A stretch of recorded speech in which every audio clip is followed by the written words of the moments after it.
Somebody's watching it on the replay. Someone's watching it on a replay. Not me. I got We can hear it echoing. That's me. all you, Jerry. What's up, guys? How is everybody?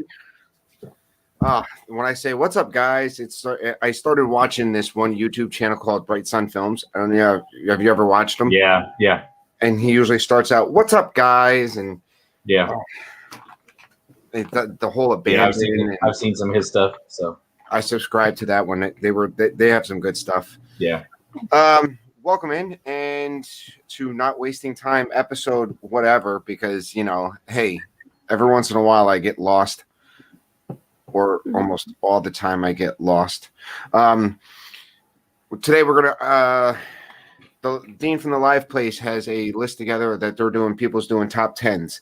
I chose Star Wars Legend novels. Now I know Tina and Russ probably haven't read any of those Legends novels, but I'd like to share my knowledge with some other people. And I do want to read them eventually. Just haven't got to it. So. And I have lots of questions, so I'm perfect candidate for this show. So first things first, let's thank Dean from the Live Place for hosting my stream. You want to find a family-friendly streamer? Find theliveplace.com and check it out. Today with me, I have. I thought you were going to say look somewhere else. No, why would I tell anybody to look somewhere else? If you want to find a family streamer, go to Dean. If you want to find a non-family streamer, go somewhere else. They can be typing the wrong thing in chat.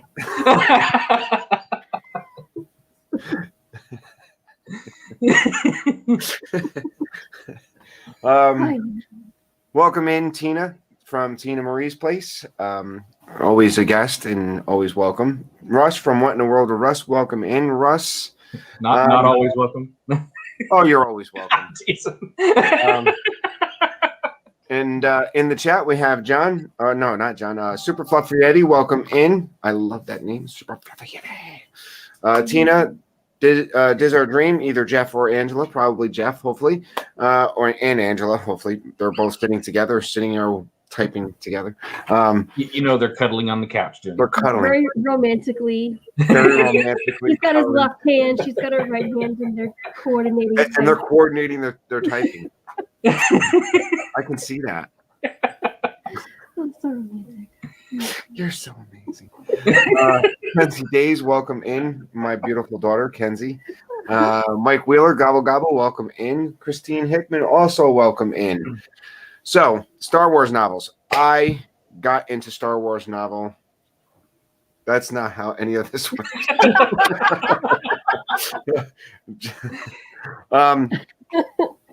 I'm a Star Wars geek. I'm a Star Wars nerd. I'm not one of those guys who actually dress up for any of the premieres, but I would go to a midnight showing if I got there. Welcome in, Amy from AJC Magic. But I do read a lot, and there was a book that started the expanded universe back in like 91 or 92, written by a guy named Timothy Zahn. He created the extended universe, or started the extended universe, and what happened was he got actually notes from George Lucas before he actually started doing any more of the prequels and everything. So in fact, the first time anybody's ever heard of the planet Coruscant was in Heir to the Empire. So he had taken those notes and boom. So that's and Heir to the Empire is a great book, but we're going to get to that. But one of my first books that I'm going to share that I like is Star Wars Tales of the Empire. Now, what this was Tales from the Empire. I read this. These are short stories. And Tina's laughing for some reason. Sorry, no, nothing. And what they were, there was a magazine that would print short stories. So they took all of those books and they printed them all together and made this. So obviously we have a picture of Boba Fett on the screen. So we do get a Boba Fett story out of this. And this is before he fell into the Sarlacc pit. And then could be material for the new show, maybe. Oh, absolutely. If they want to draw from it, they can. And then along with that, a companion. There's another one called Tales from the New Republic, and this is giving you stories from what happens after the New Republic has been started, and it goes through, and it even has some rebellion stories and how people, and pretty much it deals with other people outside of the Skywalkers or the main characters that we know, and so it gives you a story of almost what the Mandalorian's doing for us and what Rogue One did for us was give us something outside of the ordinary of Star Wars universe. Mm-hmm. So these are one of my first. I'm going to put these as together. There is another one out there. It's called. Let me find it. Are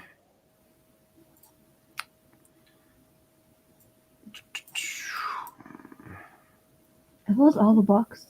These are all the books. Oh my gosh. Yeah, there are a lot. These are all the books from the Legends timeline. And if you look here, there are Tales from Mos Eisley Cantina, Tales from the Empire, and Tales from the New Republic. I unfortunately do not have Tales from Mos Eisley Cantina. I would love to have read it. But I didn't get a chance to. But these, as you can see, are all of the Star Wars Legends timeline. Mm-hmm. And what's really good about it is what I liked about it and what really got me into the Star Wars novels. And welcome in, Keith, big Disney fan. And welcome in, Penguins Master. It's called Tracy Into the Nerdverse. I bet it is. Unlike Star Trek novels that were printed, there had no continuity. Yeah. So I read some of those. If something happened in one book, it wouldn't have necessarily have tracked in another book. Right. Right. A lot of those were just their backstories of things that happened in their different characters' past. So, welcome in, Jonathan Chung. So I've read a lot of these, if not most of these. Believe it or not, maybe sometimes I'm too nerdish, but it is what it is. Now these are probably my 10. I'm going to put these as my 10. Now my number 9, I'm going to say is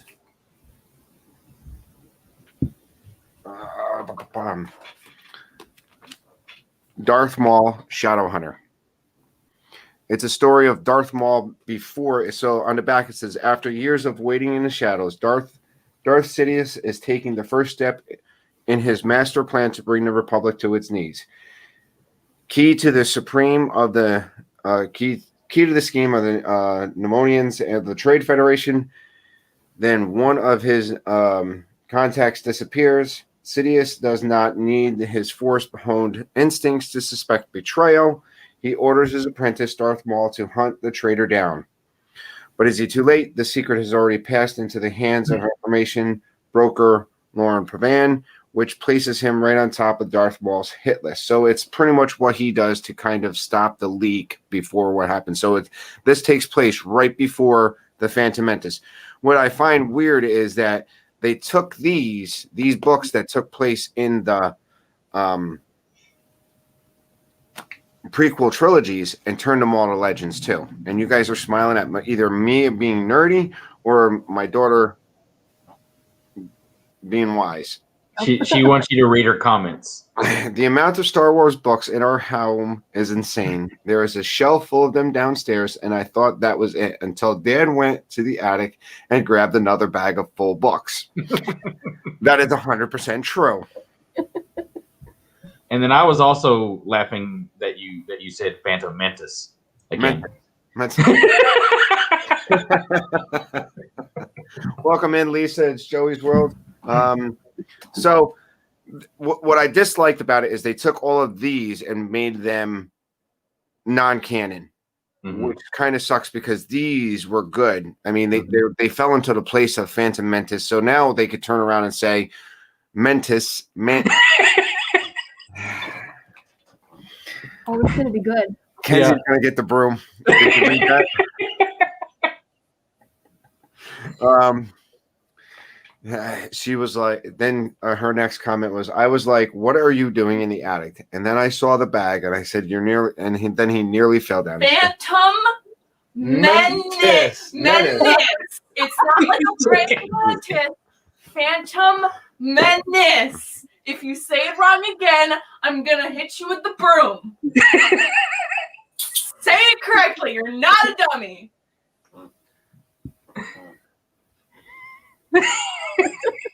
The Phantom Menace. The Phantom Menace.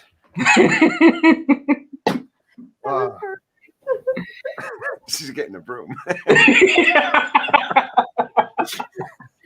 Oh my word. What? You want to be stupid? I'll hit you with the broom. Okay. I won't be stupid. So that would be number 8 of these books.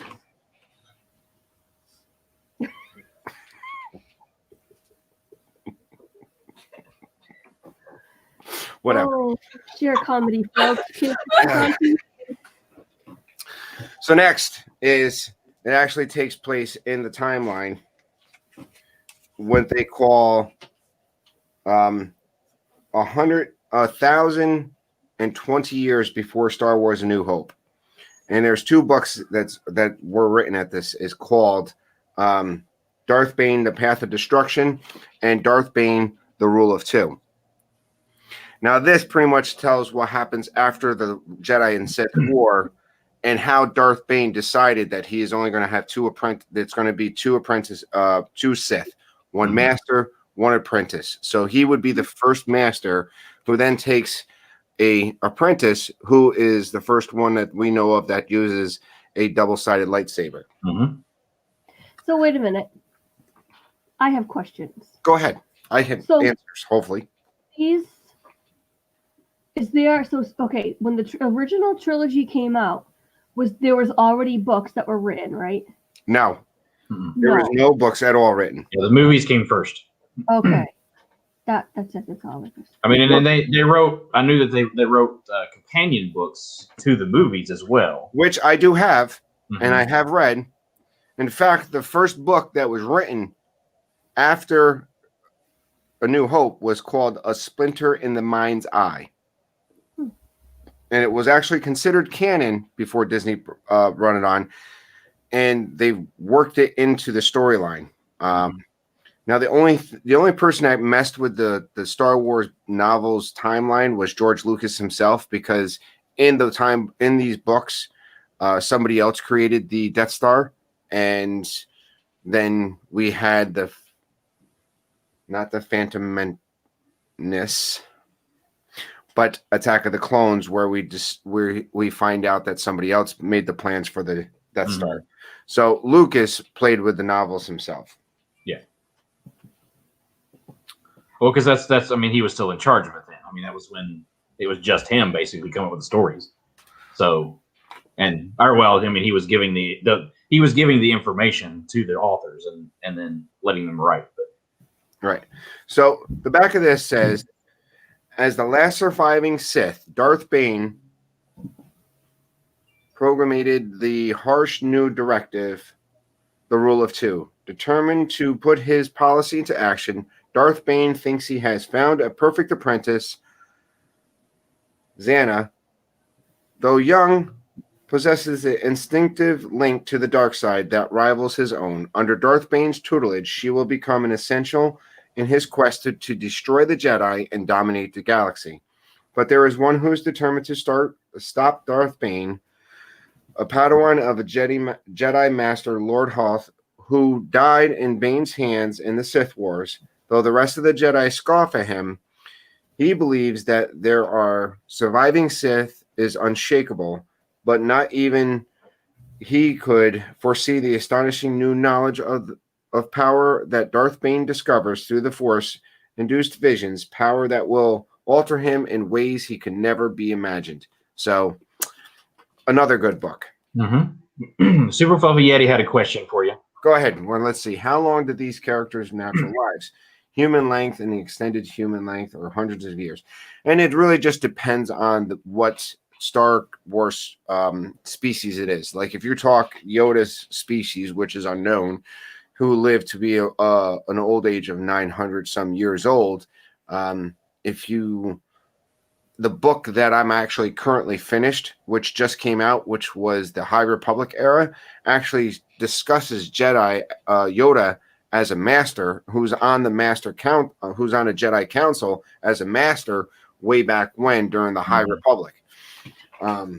So it just depends. Some live a couple hundred years, but then again, well, I know like Wookiees, they've got long lifespans, and right. If we watched Revenge of the Sith, we had Chewbacca in the Revenge of the Sith, and the next time we see him technically in the timeline would be Solo, or in the original trilogy would be A New Hope, which was at least 20 years in between. So well, then in there somewhere they say that he's already several hundred years old or something like that. Correct. Right. Yeah. And they say he's 700 years, Right. And what's in the High Republic book, they actually have a Wookiee Jedi. Right. An apprentice. He has to be careful with his lightsaber, though. He can singe his hair. So the next one I had, what did you say? Nothing. Or are you laughing at our dreams comment? Oh gosh. Okay, so the next one is Star Wars Outbound Flight. Now, this happens during the Clone Wars. So the Clone Wars have yet to erupt when the Jedi Master Jonas Seabuth petitions the Senate with support an ambitious mission to contact intelligent life and colonize undiscovered worlds beyond the known galaxy, but government bureaucracy threatens to scuttle the expedition before it can even start, until Master Seabuth foils a murderous conspiracy plot, winning him political capital he needs to set in motion of his dream for outbound flight. Or so it seems. The real evil Darth Lord Sidious has his own interest in outbound flight, yet even he is not the mission's most dangerous challenge. Under the new way, the starship crosses paths with the forces of an alien Chris Ascendancy and the brilliant mastermind known as Thrawn. Thus, what begins a peaceful Jedi mission is violently transformed into an all-out war for survival. So this book here is where you get what Timothy Zahn, who started the whole expanded universe, he pretty much says this is how you meet the Grand Admiral Thrawn. If we've seen him in the Clone Wars now, if not the Clone Rebels, yeah, which they took some of the pieces from other books and novels and put them together. Right. So that was B7. I know it's getting a little crazy, right? Number 6 is a book called Allegiance. So are these all out of order? Yes. Okay. Yeah, this is his top 10. So Right. I didn't know if you were. Yeah, but if I went in order of the books that I read, I don't think I have a bunch of hours to read. So this is another Timothy Zahn. I'm going to have to say most of my favorite books are from Timothy Zahn. There's at least three writers that I really preferred in the Star Wars universe. And one was Timothy Zahn, one was Michael Stackpole, and the other one was Aaron Allison. Those are my 3 favorite Star Wars writers. So this one here, Allegiance, is the destruction of the Death Star by the Rebel Alliance was a decisive blow against the Empire. But Palpatine and his and Darth Vader are no less of a threat. Among those standing against them are Luke Skywalker, Han Solo, and Princess Leia. The 3 have been sent to mediate a dispute between Rebel Alliance factions in a certain sector. Listen, Star Wars names are horrible. And again, I'm not going to try to brutalize them. At the same time, Mara Jade, one of the all of 18 years away from her fateful meeting with her future husband, Luke, is serving her evil master, Palpatine, tracking and suspected treachery of the Dark in the Empire, and the once loyal Imperial stormtrooper commits a sudden and violent act of defiance. Each of these actions, whether sanctioned or in secret, will expose brutality, corruption, spur upheavals designed to shake the Empire to its core and shape the murderous events yet to come. So this is where you get the first timeline of Mara Jade, who is considered an Emperor hand in one of the other books. Right. Which I guess, and she's not canon anymore, right? So she's not canon anymore. So yeah, in one of the books that I love is probably in my top book, and I'll just go and throw it out there. It's called Heir to the Empire. Heir to the Empire by Timothy Zahn. We are introduced to Mara Jade, another great cast of characters, and Mara Jade is considered what's called an Emperor's hand. It's some force sensitive individual who will take orders directly from the Emperor outside of Darth Vader, and his last command to her was, before he died, was kill Luke Skywalker. So it was deep in thought. She had to. And then that they end up getting married, correct? And they end up getting married and having a son. Yeah. It's a love story. It is. It is a true love story. They end up becoming married and having a son named Ben Skywalker. Yeah. So it was never Ben Solo. It was called Ben Skywalker in the books. Yeah. Yeah, and I kind of felt like they somewhat borrowed from that with the whole Rey story and things, but right. Yeah. And Super Fluffy Yeti, if something becomes non-canon, does it make it canon folder? No, because these are some good books. I spent a lot of time reading these. So, what am I on? 5? I think so. Whatever. So there's 3 books. There's 2 books that came right before Revenge of the Sith and right after Revenge of the Sith. And I can't find the book that came after Revenge of the Sith in my house. But the first book was called Labyrinth of Evil. I bet it's in Kenzie's room. She's reading it. I bet you it is, too. I bet you she stole it. Either that or it's holding something up.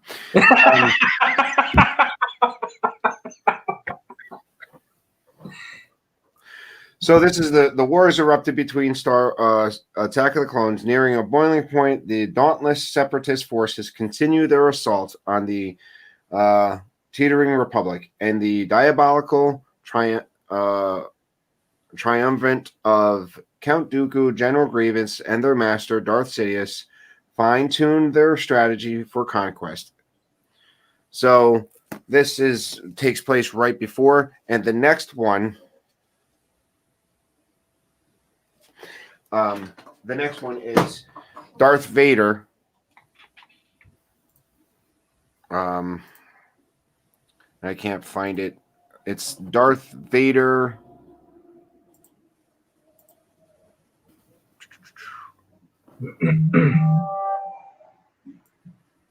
Ooh. It's called Darth Vader Rise. I wrote it down. Dark Lord, The Rise of Darth Vader. This takes what happens in the movie and turns him into Darth Vader. The Vader that we see in Rogue One. You know, I don't care. I've lost all interest in anything that might be good. You know what I mean? So he's 100. So it takes him. He fights and finds a Jedi, and he takes and tracks him down. So that should have been episode 1. Revenge of the Sith should have been episode 2. And Dark Lord, the Rise of Darth Vader should have been episode 3. Mm-hmm. Would have made a much better sequel or prequel. So that is 5. So he's not Darth Vader because he hates sand? because yeah, he doesn't just hate sand.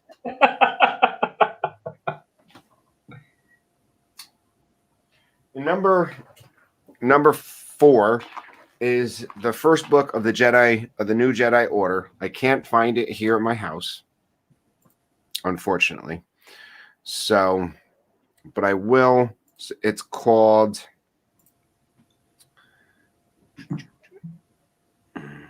It takes place 25 to 45 years after A New Hope. It is called Vector Prime. Now, what's interesting about Vector Prime, when they started this series, Lucasfilm, who was in part with the had the call on what's going on, what they did is they had outlines, and they said, this is what has to happen in each of these books. They took 4 or 5 hardcover books and had little softcover books or little reader books like this in between to fill in the gaps. They had an outline of the start and finish. There is over, let me pull this back. There is over,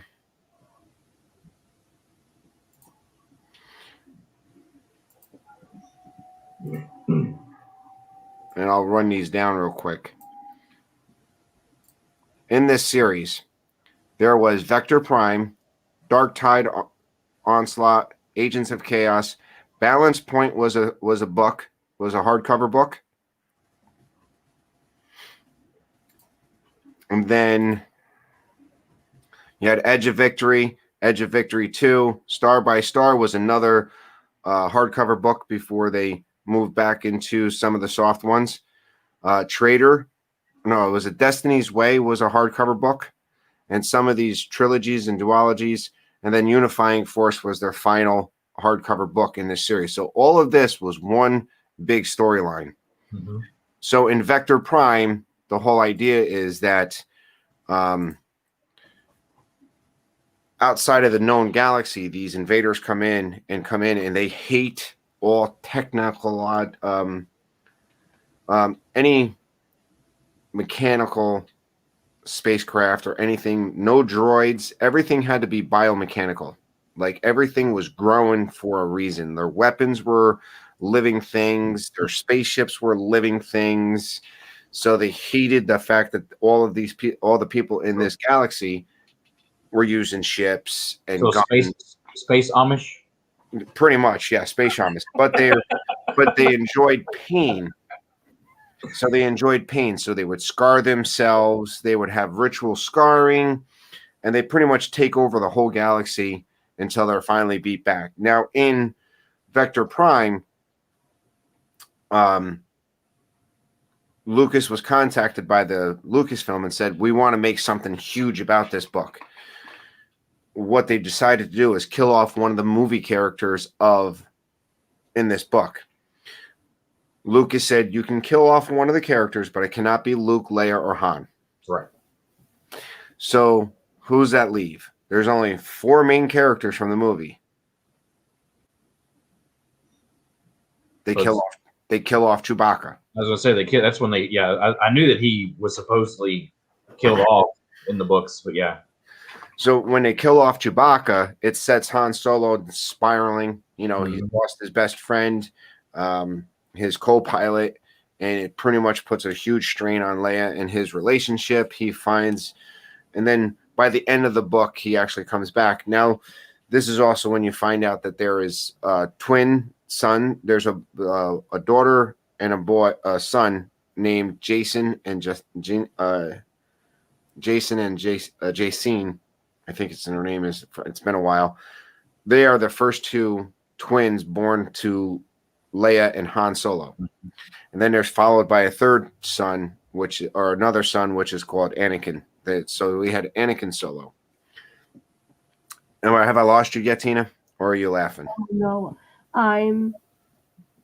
Well, again, this is kind of where they set up for the latest trilogy with them having a strained relationship, and even right there, and then they have the kid, they have Ben, and so it's somewhat borrowed from this, but they changed. Somewhat, but here's the thing: in the current sequel trilogy, we really don't know what separates Han and Leia by the time we get to this. Right. Now, in the Battlefront series that I read, which was the books that tie in, the current books that tie in, you see that Han Solo is out on missions while Leia's home and pregnant, and he resigns his commission and he goes to try to save the Wookiee homeworld, which he ends up his partner gets captured and all kinds of stuff. And that's why at the end of the show I'll have an idea of I'll have a new announcement. I just don't know when we're going to do it. So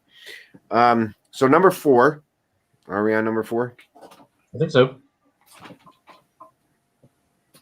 Number 4 is X-Wing Rogue Squadron. And what I liked about this book is still mooing stuff to Fluffy Yaffy. Welcome in, Danny. Griswold Family Vacation. So Danny. And Jonathan Chung, they are always bringing out legend stuff, so please, fans, but only in hints. Yeah, I don't think they're printing any new legend stuff. I really hope they do, but I don't think I could be emotionally attached to it now that we know that most of the stuff has to be involved in the movies. So this one here, what I liked about this is there's Luke Skywalker is mentioned once in this whole book. Han Solo, Princess Leia is not mentioned in this book. Yeah. Welcome in, Stacy Rogers, mod of all streams. And what this is Rogue Squadron. It is a book, and that's right. I have them all right here. It's a 4-book trilogy. The first 4 books of this is how they ended up taking the New Republic, took back Coruscant to make it their capital planet back to the New Republic.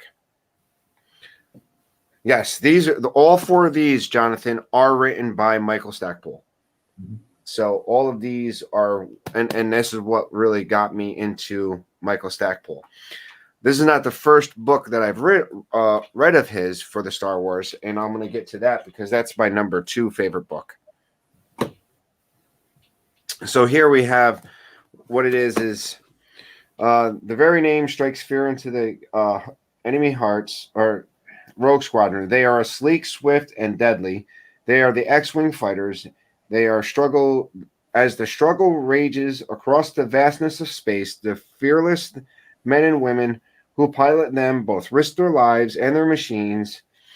Their mission to defend the Rebel Alliance against a still powerful and battle-hardened Imperial foe in the last-ditch effort to control the stars. So it's mostly like if you're into like war games and war moves like flying planes and stuff like this. This is what reminded me of it. And this is what we see in what they take out of these in The Mandalorian, where you see the remnants of the Empire who are taking like Moff Gideon, who has his own little carved out his own little world. So this is what we get out of these and how they end up taking back the Coruscant. And we're introduced to a person called Izzard, who pretty much releases in Crypto Trap a biological warfare on all the non-humans on Coruscant and how the Alliance has to deal with that after they take over Coruscant. And then my next 2 would be the next trilogy or the next books, the Rogue Squadron. I could say X-Wings would probably be all 4. There's about 9 books in this series. I read all 9 of them. And what I do, if you haven't looked, when I'm reading them, I write down all the names on a bookmark so I have an idea of so I don't get lost. Nice. I was gonna say there's a lot of characters in those. So because of all the pilots. Right. Then, so my number 2. So what was that, 4 or 5? Jeff wants to know if there are pictures in any of these books. No, there is no pictures in this book. So number 3, right, would be I, Jedi. This is also done by Stackpole. This is the only Star Wars book that I've ever written or read that's done in the first person. Welcome in, Daniel. Daniel from Disfinity. Where when you're reading most of the Star Wars books, you're reading it as an observer. When you read it like this book, it's almost like a testament.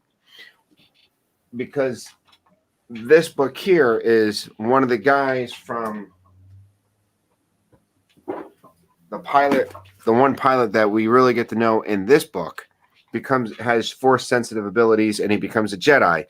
And when somebody is lost, he goes out on his own mission. Which is weird when you look at it, because these 3 books, which is called the Jedi Academy trilogy, was written before this. And this book takes place during this and after this. Does it make sense? Kind of. So, no, Stacy, I didn't write a Star Wars book. I'm sorry, I misspoke. I do that every once in a while. Ask Kenzie. She already hit me with a broom. You missed it. Maybe you should. I should. Yeah. So Michael Stackpole, this guy here is Coran Horn, has distinguished himself as one of the best and brightest Rogue Squadron's elite fighting force. Then his wife, Mirax, vanishes in a covert mission for the New Republic, and Coran vows to find her.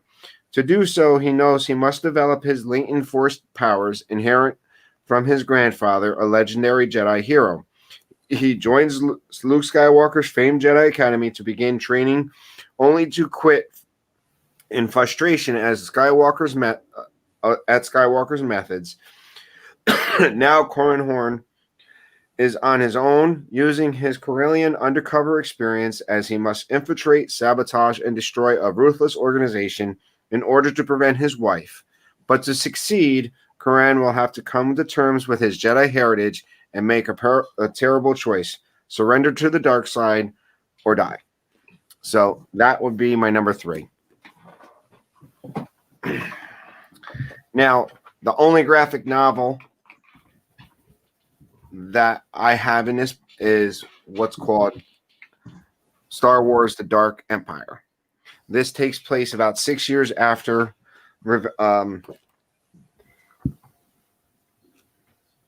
Return of the Jedi, and it actually deals with what they did with the last movie, the Rise of Skywalker. We actually have a cloned emperor in this book. So I think this is where they kind of got the idea about the cloned emperor. We also have Boba Fett in here, and what's interesting about this is where Luke Skywalker falls to the dark side, but comes back. Mm-hmm. He does? Yeah. Yes. In this book, he actually falls to the dark side and then comes back. Well, doesn't Mara Jade have something to do with that, or is that something different that I'm?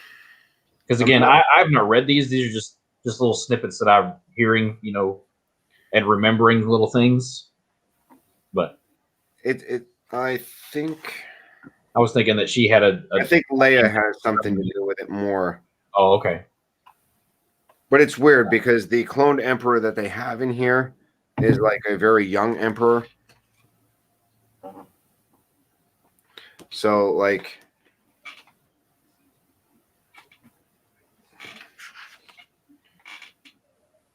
I'm trying to show you.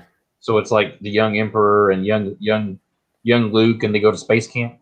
Yeah, they go to space camp and they hang out around the campfire, roasting some Ewoks.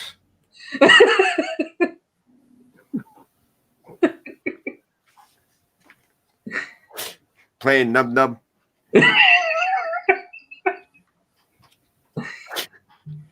Oh, the scene is set in my mind. So, like, that would be a picture of Luke and the young emperor fighting. Wow. So, and then last but not least, my number one would be Heir to the Empire, Dark Force Rising, and The Last Command, and that's where it all started.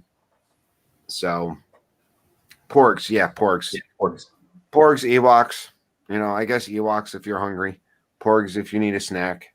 Okay, now I'm hungry.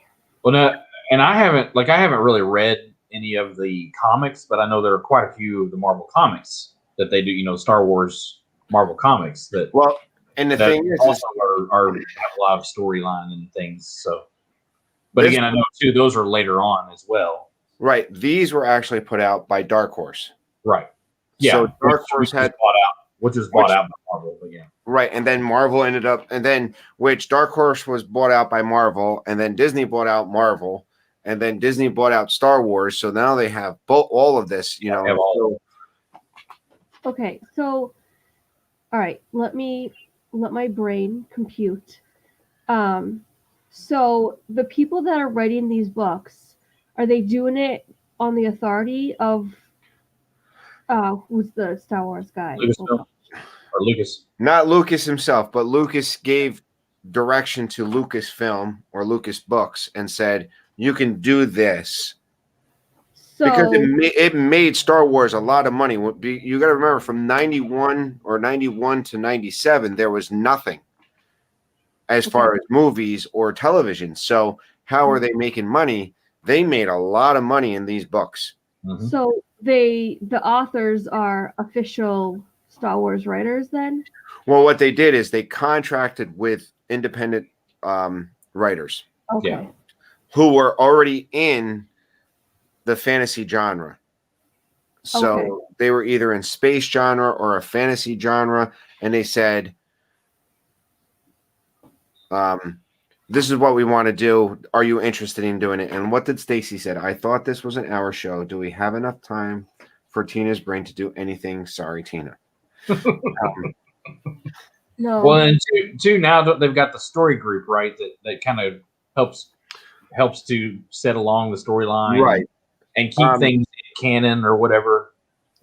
Correct. So Daniel, this Infinity isn't Grand Admiral Thrawn in one of these. Grand Admiral Thrawn is what he was introduced in the Heir to the Empire. So the whole idea behind Heir to the Empire is that Grand Admiral Thrawn comes out from the unknown regions, and he pulls in all the remnants of the Empire together, and makes one last push against the New Republic, in which the New Republic has now established themselves on Coruscant. They are now the big government of the Empire, of the galaxy. The New Republic are trying to take it back, right? So Grand Admiral Thrawn, who studies aliens' art to have an idea of how to fight his enemy. So he gets a hold of their art. He's also has two bodyguards that will buy him around him at all time. They're very shadowy, cloaked aliens, and they're actually in the Resistance. If you can see, when you're watching, not Resistance, when you're watching Rebels, they'll actually have one drawn out, and they're like super hitmen. And the whole idea is that he finds this planet that was scarred during the battle, and supposedly Darth Vader had come and kind of pretty much put him into servitude by saving their planet. So once they find out that Leia Organa is Darth Vader's daughter, they turn the tides, kill Thrawn, and now become the bodyguards to Leia Solo. Mm-hmm. So it's this is just the tip of the iceberg of what I've talked about, and I know you're probably going. Yeah. Well, and again, you got to think of it as, because, and that's probably why they kind of decanonized a lot of them, because there are so many storylines. Correct. That there's no way to go with one. And see, when you're in this, when you're looking at this timeline, right? I didn't share my screen. I must have stopped sharing it. Did I share the right one? I hadn't come up. There it is. So this timeline of Legends, they pretty much said, if you're going to write a book in this timeline, if something happens in this area, right, you cannot change it by having, or if like somebody dies in this area, you can't write them into this area. Right. So they left it so where like Chewbacca dies in this one book. They can't 4 or 5 or the next series saying Chewbacca's alive again. So they had to keep him dead. You know, there was a book that actually came out after Vector Prime that dealt with Chewbacca and his family on the Wookiee homeworld, which took place earlier in the timeline. So just as like we're reading, when we're watching The Mandalorian right now, we know what happens, you know, because we see the sequel trilogy of what happens to in the Star Wars universe, or just like when we're watching Rogue One, we know what happens in A New Hope. You know what I mean? So you know what's coming, but there's always a story to be told. Of course, now I guess the exception now too is with Boba Fett. He was supposed to be dead. That is now true. But So- even in Legends, Yeah. he comes back. Okay. So he actually survives the Sarlacc pit, and he does. I was thinking it was in a book before it was on here on Mandalorian, but yeah, I just couldn't think of where. And again, they borrowed that from the Legends, bringing Boba Fett back to life because, and even George Lucas had said at one point in time he considered him dead, and he would have given him a much better heroic send off. But I don't think he disagreed with them bringing him back into the Legends novels. Right. So, okay, I have a question. Go ahead. The screen that you just shared. Do you, if someone's gonna start the series, you start from the top left? You would if you wanted to read Dawn of the Jedi would be the first book in the timeline. Mm-hmm. Okay. Yeah, this is in timeline order, not release order. This is the timeline. So that's the book, the way you want to read them. Okay, interesting. So then then there's also, you know, there's other material as well, like the video games play into this, and you know, they use some of the storylines from the books and then different timelines. I mean, because that's, you know, I've played all the video games, and so I've gotten some of these characters from that as well. So one of the books that I didn't bring up, actually, there's 2 more since I have time. There is this book here, which is The Courtship of Princess Leia. This is before she marries Han Solo, and it says, though Darth Vader and the Emperor are dead, the Empire lives and is weak, and a weakened alliance must find powerful new help for survival. The answer could be in the son, a dashing and wealthy Prince Isler. Han Solo reacts badly to the news, tricking Leia. He flees with her to the beautiful but untamed planet of Dathomir, where he hopes to change her mind and win her heart. Meanwhile, Luke Skywalker and R2-D2 form an unlikely partnership with a jilted prince to track down the runaways, but their mission is only the beginning and the adventure that will lead to the discovery of an awesome treasure, a group of force-trained witches, and a showdown with an invincible foe. So this is where you first get the Witches of Dathomir, which is in Clone Wars series and in the Rebel series. Yeah. And then this book, it actually was a video game. Yep. It's called Shadows of the Empire. This takes place between Return of the Jedi, between Empire Strikes Back and Return of the Jedi, and this helps get you an idea of how Luke progressed in his training to become a Jedi Knight by the time Return of the Jedi came around. And Daniel, Dave Filoni is the master to bring legends to canon. He has brought so much over, which is good. Dave Filoni understands it, and I can't wait to see what he does. I mean, Dave Filoni is the guy who brought Thrawn in from Heir to the Empire from Timothy Zahn into Rebels. Yeah. So we may see a live action Thrawn. We may not. Who knows? Well, and Dave Filoni's also he's on the story trust or whatever, the story group too, to where he's very involved in keeping that going and helping to decide what is canon and what is not, and Which is good. yeah, Because, there's a lot of us who read these books who invested a lot into it. And yes, some of the storylines got a little wonky right there at the end. Thank you for joining us, Dizzard Dream. yeah, they're probably getting ready for their stream. So at 5 o'clock, don't forget to catch Dizzard Dream and Myers and the Mouse with Dreaming of the Mouse. I think it's on Myers Mouse channel, right? I'm not sure. I just know that they're talking their top 10 bathrooms. Yeah, that makes sense. Welcome in, John Surfbomb.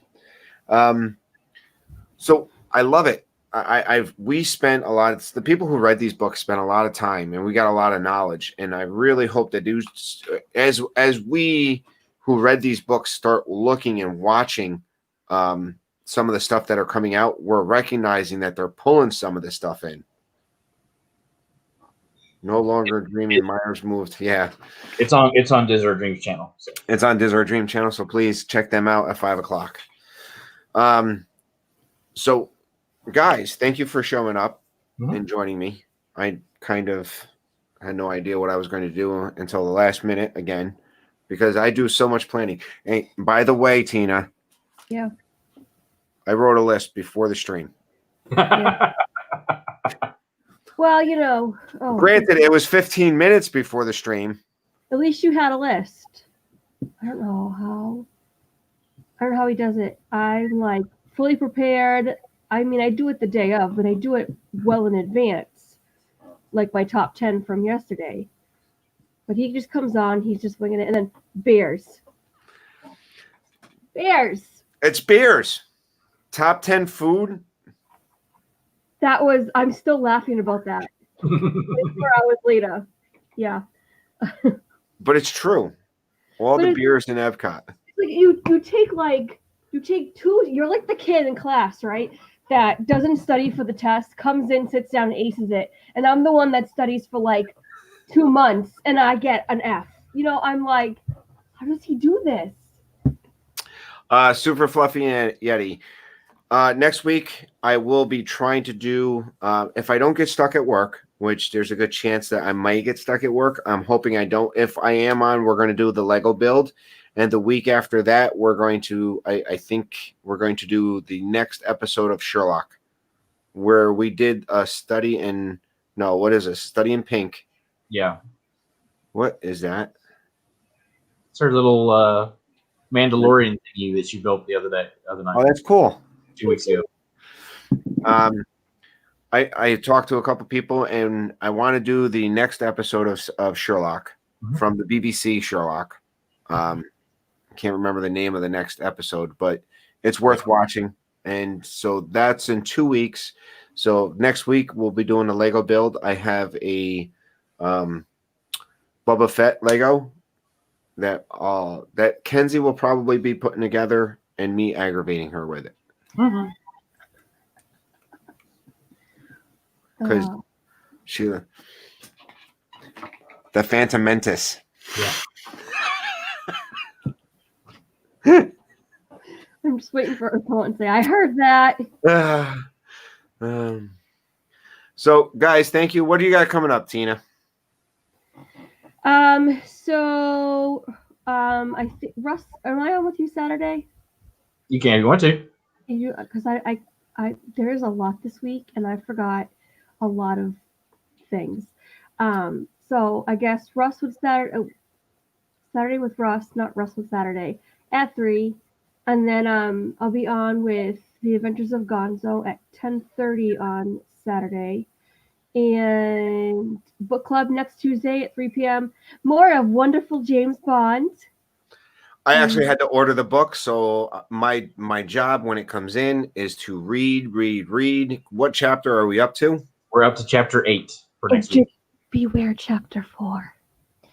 That's Tina's favorite chapter so far. Oh yeah. Well, all I know is I don't know how much I can get into a book with a girl named Tracy in it. So If it makes you feel any better, her real name is Teresa. Teresa. Yeah. No, Teresa. Teresa. Yeah. All right. So Russ, what do you got coming up? Saturday, I'll be doing my top 10 best moments of the MCU. Okay. And then Sunday, we've got Nerd Talk for WandaVision on your channel. So. My channel. Yes, and so that's what I got coming up. On Sunday on my channel, we're going to be talking episode 3 of WandaVision. If you want to join us, it'll be at 3 o'clock Eastern time. And please make sure you watch this show. So because we will be spoiling. Mm-hmm. But then again, I don't know what I'm spoiling because I didn't understand the first 2 episodes, so I'm just as lost. I think everyone is. But that's what makes it so much fun. So, guys, again, thank you. Please join Diz Our Dream with their Dreaming with the Mouse. I'm going to drop their link. I think I might go watch from the bathroom. Watch from the bathroom.